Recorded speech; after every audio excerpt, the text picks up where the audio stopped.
Welcome sa Panlasang Pinoy! Ako po si Vanjo Merano.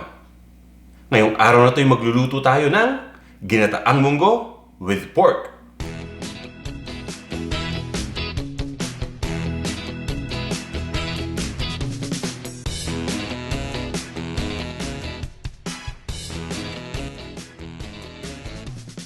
Ito yung malasa at malinamnam na ulam. Iba ito dun sa nakagisna na natin na ginataang munggo na dessert.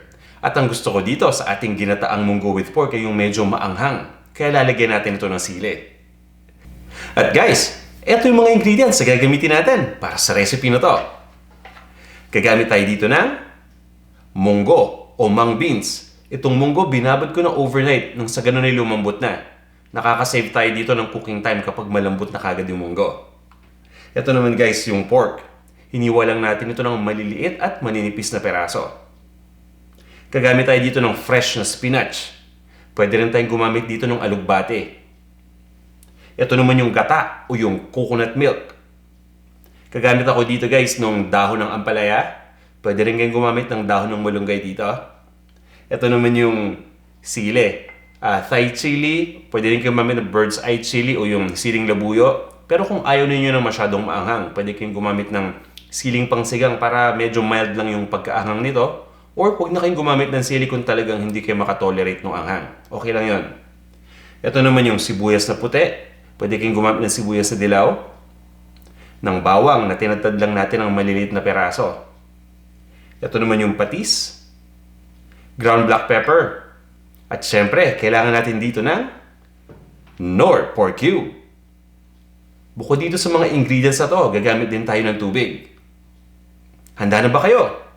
Guys, umpisa na natin. Pero bago yan, papaalalahanan ko lang kayo na yung recipe nito, yung kumpletong listahan ng mga ingredients, matatagpuan ninyo sa katapusan nitong ating video.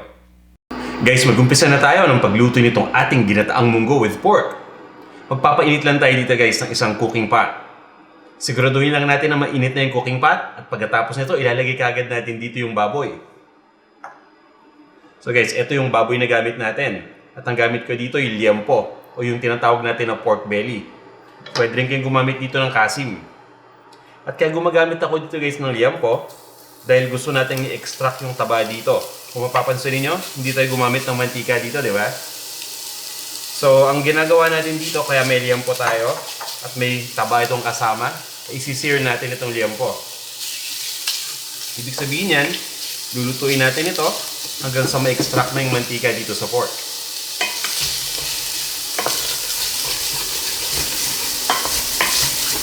So mapapansin natin maya-maya guys, no, habang sinisir natin itong liempo, unti-unti na magkakaroon ng oil itong ating lutuan. Ito yung mantika na nanggaling dito. Saka kagandahan pa yan kapag sinisir natin yung pork, mapapansin nyo yung texture nito. Medyo tumitigas, so parang napiprito ng konti, which is maganda para sa ating dish na to. Kaya guys, so sa nabanggit ko kanina, pwede kayong gumamit dito ng kasim o iba pang bahagi na may konting taba lang. Basta siguraduhin lang natin guys na may ma-extract tayo ng fat. Pero kung ayaw naman ninyo ng medyo matabang parte ng baboy, okay lang din yon. Lalo na dun sa mga umiiwas sa, sa fats, walang problema. Ang gawin natin, kumuha tayo ng lean na parte ng baboy o yung hindi masyadong mataba. At pagkatapos nun, lalagyan lang natin ng konting cooking oil ito. Pwede kayong gumamit ng canola oil, kahit olive oil, pwede ninyong gamitin kung talagang ganun kayo ka-conscious. Walang problema dun guys. I-adjust natin tong recipe base dun sa gusto ninyo. Yung kagandahan sa pagluluto guys, marami tayong pwedeng gamiting alternative, diba? So ayan, lulutuin lang natin ito hanggang sa mag-umpisa na magmantika. Ayan, napapansin natin na unti-unti na nagmamantika itong pork. Ibig sabihin yan, pwede na natin ituloy yung pagluluto pa sa pamamagitan ng paglagay ng ibang mga ingredients.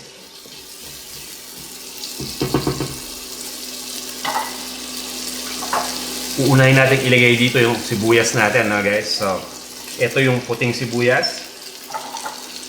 Simutin lang natin ito. At hiniwa ko lang to guys, no? Ng maliit na peraso. Pero hindi ganun kaliliit. Kumbaga, chopped onion lang ito. Pwede kayong gumamit dito ng minced onion. Walang problema.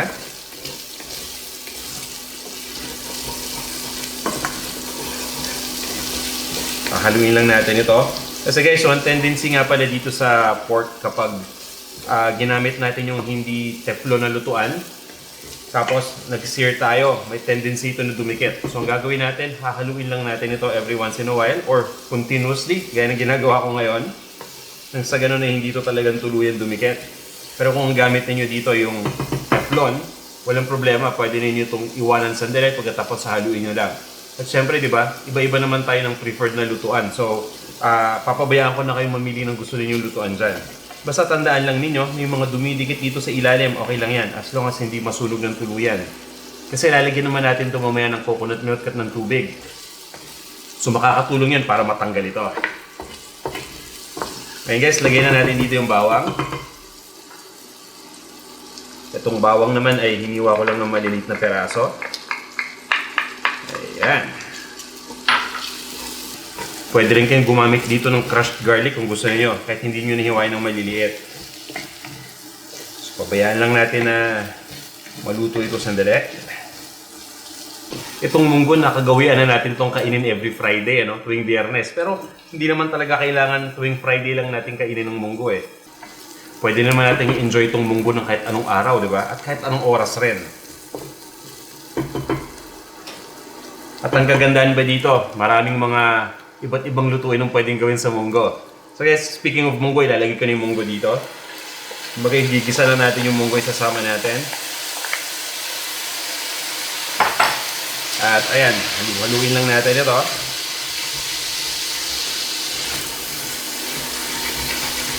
So mapapansin niyo yung dumikit kanina na part ng baboy habang sinisir natin.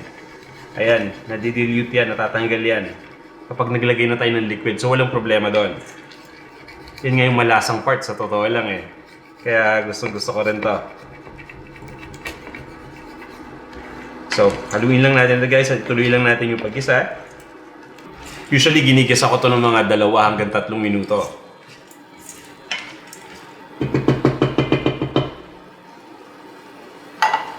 At yung tubig nga pala na nakita ninyo dito sa munggo, ito yung pinagbabara natin. So ang ginawa ko dito sa munggo, binabad ko lang ito overnight. Pagkatapos guys, pagkadating ng umaga, mapapansin niyo, medyo hindi pa lumalaki yung munggo, bahagya pa lang. Pero kapag pinindot ninyo, mararamdaman ninyo na malambot na yung munggo. Yun yung sign na okay na to, mabilis na maluto. Kumpara sa munggo na hindi natin binabad, yung matigas pa, medyo kakailanganin natin ng konting minuto o konting oras para lang mapalambot ito. Ngayon naman, maglagay na tayo dito ng tubig.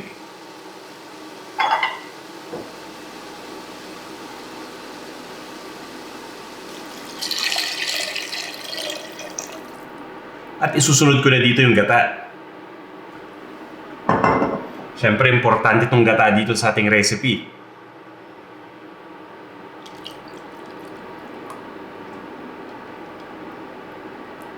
Ayan guys, so papabayaan lang natin kumulo itong mixture na to. Haluin lang natin.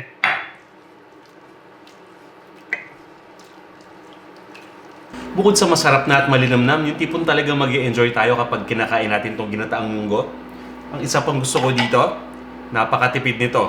Hindi ganun kamahal yung mga ingredients sa kailangan natin at mas maraming tao ang napapakain ito, Para dun sa inyo na nagtitipid, pero ayaw mabitin sa pagkain. Sino ba naman yung gusto mabitin sa pagkain, di ba? Isa ito sa mga dishes na i-recommend ko dahil, gaya nga ng sabi ko kanina, bukod sa masarap na, malinamnam, hindi pa ganun kamahal yung mga ingredients na kailangan natin dito. Ngayon, nag-umpisa ng kumulo ito. Haluin lang natin.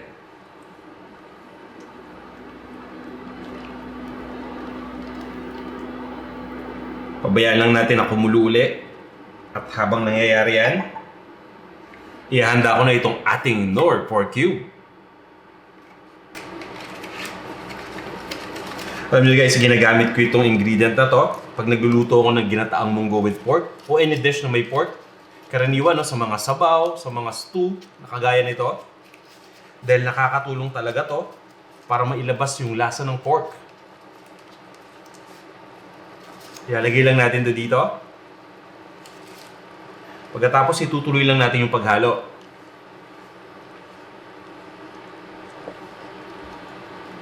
Guys, tatakpan ko lang ito at papabayaan lang nating maluto yung munggo ng mga 30 minutes to 35 minutes. Mahinang apoy lang hanggang medium na apoy yung gagamitin natin. So in between low to medium heat. Pagkatapos ito guys, ilalagay na natin yung mga ibang ingredients pa. Wow! Mausok! Habang niluluto natin itong munggo, siguraduhin lang natin na hinahalo natin. Sa ganun ay hindi ito dumikit dun sa ilalim ng ating cooking pot. At guys, itong munggo, kung nakapagluto na kayo ng munggo dati, mapapansin niyo na itong munggo malakas talaga itong sumipsip ng tubig. So feel free na magdagdag ng extra na tubig kung natutuyuan na yung niluluto natin. Sa puntong ito guys, napakuluan na natin ito ng mga 30 to 35 minutes. Ibig sabihin yan, sobrang lambot ng munggo. Mapapansin niyo na talagang lutong-luto na to, pati yung pork sa puntong to ay malambot na rin. So ang gagawin natin, ilalagay na natin dito yung mga gulay. Siyempre pati yung sili. Unahin muna natin tong sili.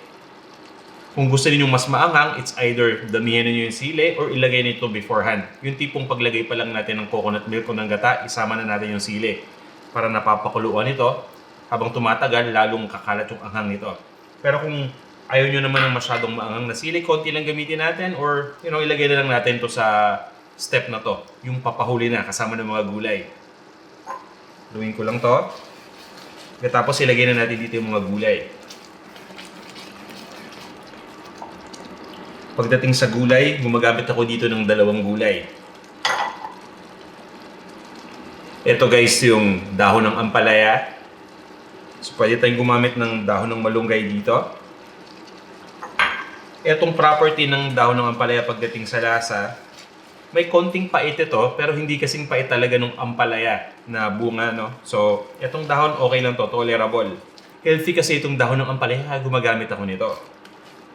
At para mas maging puno ng bitamina itong ating ginataang munggo, naglalagay din ako dito ng spinach.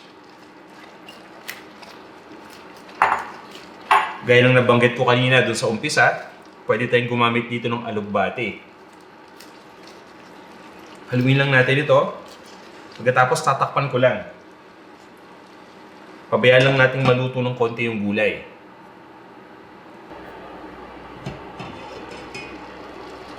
Ayan guys, pagkatapos ng 2 minutes, 2 minutes lang, ready na itong gulay natin. Titimplahan na natin ito.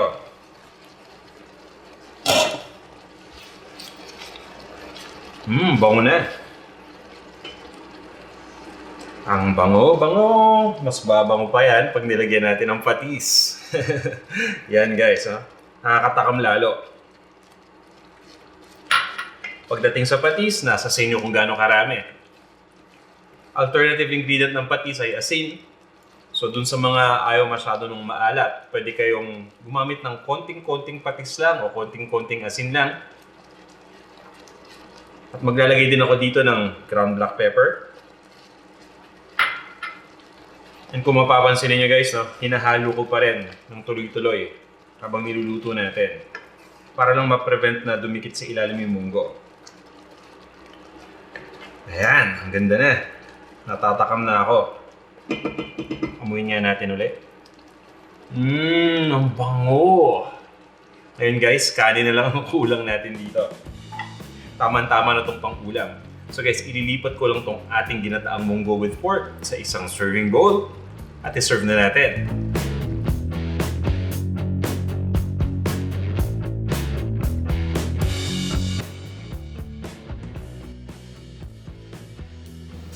Guys, pagkatapos nating may lipat sa isang bowl, ito na yung ating ginataang munggo with pork. Tikman na natin. Tikman natin guys. Ready na yun, may kutsara na. Gusto ko lang matikman to at mainit-init pa. Papansinin nyo yung usok. Wow. Bango. Tikman natin ito. Mainit pa.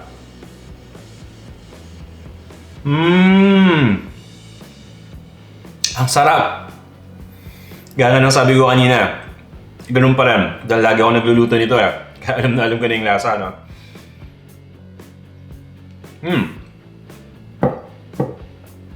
Malinamnam. Sobrang linamnam. Lasang-lasa ko yung pork. Lasang-lasa ko yung richness ng coconut milk. Kapag pinaghalo natin yung coconut milk, pati yung pork, meron tong kakaibang lasa na talagang napakasarap eh. Alam nyo guys, no? Itong munggo, talagang staple na no? Sa ating mga Pilipino. Likas na to na karaniwan nating niluluto. Kaya ang suggestion ko lang sana sa inyo, or siguro recommendation na rin, subukan nyo minsan na gumawa ng munggo, lalagyan lang natin ng gata para maging ganito yung lasa, para maging ganito yung itsura. Kung hindi nyo pa nagagawa dati para naman guys mag-enjoy din kayo. Matikman ninyo yung natitikman ko ngayon.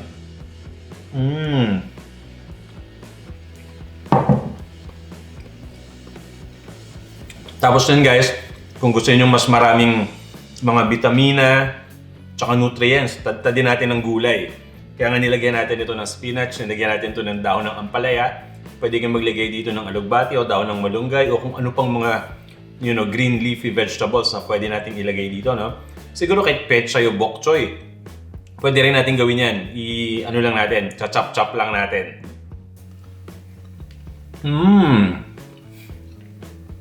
Sarap talaga.